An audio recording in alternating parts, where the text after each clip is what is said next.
Joining us now is Erin Perrine, the Principal Deputy Communications Director for the 2020 Trump campaign.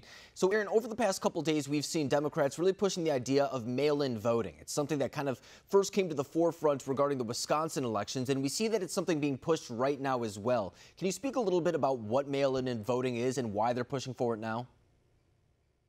What Democrats are pushing for is 100% mail-in voting, which is ripe for fraud in this country and has been proven by multiple experts as actually having a higher propensity for fraud than other terms of voting, because there's really no way to identify the voter. There's no way to make sure that the person is voting is not only the legal person allowed to vote, but that they're doing so once. It's much harder to track. Democrats actually tried to push in 100% mail-in voting in the original pandemic preparedness bill, the bill that first went through Congress to put the first set of money into the economy, including the Paycheck Protection Program, which is putting money out there for small businesses so that they can keep their business running and be able to pay their employees during the pandemic. So Democrats have been really trying to push this because for them, the more that they think that they can put mail-in voting in place, the less they think that Republicans will win. What they don't realize is that Republicans are organized, and we fully believe here on the Trump campaign that it is up to the states what works best for them. 100% mail-in voting has not shown a propensity for success. What has, though, is allowing states to decide how to best run their election process. This is a states' rights issue. The federal government should not be coming in and telling a state how they best need to handle their municipality and statewide elections. So what we believe is there is a portion of the society, especially during a pandemic, when we increase social distancing, when we make sure we're using appropriate caution, that mail-in voting is responsible to do. But that's the same thing as absentee voting, because if there is just cause to not be there because you are a person who has a higher risk of catching the pandemic or you are in an increased instance like this, that is fully making sense. But Democrats just want to make that the rule across the board, and that does not work. And we've seen the state-by-state approach applied to the coronavirus response on basically every level. You were talking about voting right there when it comes to mail-in ballots. But even when it comes to the response to the coronavirus itself, we've seen different states take different measures. There's still 8 states that have not issued lockdown measures, all 8, I should say, with Republican governors. And now we just saw Wisconsin follow through on its elections, despite some objections to the idea of having people come out to the polls. Moving forward, do you think that a state-by-state approach is the way that these states should be dealing with whether or not they have in-person voting, allow mail-in voting, or have expanded absentee voting? The state-by-state approach is the right approach because states should maintain the authority over how their voting process works. They should make changes where necessary and allow for flexibility and use the flexibility that exists in their current systems. A federal mandate and a one-size-fits-all approach to how a state is able to conduct their elections will not work in this country. This is not a federal down country. This is a country that empowers states, and you've seen President Trump do that in the coronavirus response. He is saying the federal government is here to help, and it is up to the states how they handle the preparedness and the response. And Erin, we now know that the general matchup, we can presume, will be former Vice President Joe Biden against President Trump. That's who the Democratic nominee is going to be going into November.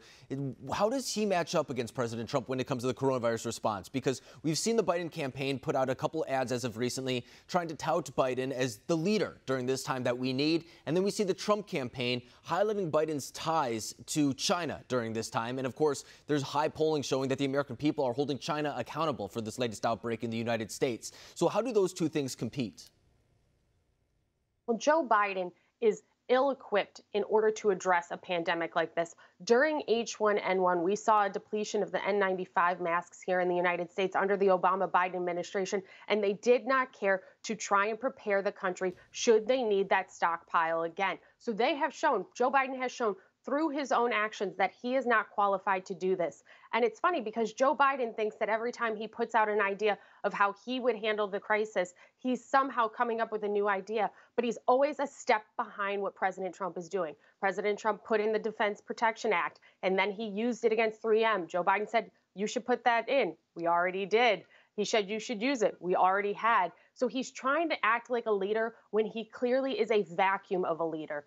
President Trump, on the other hand, is showing what true leadership looks like. He's standing in front of the press corps every day in front of the American people, giving the updates on where the virus stands, on the country's readiness, on necessary actions, and taking questions to make sure the facts are out there. The contrast is clear, and President Trump is a true leader.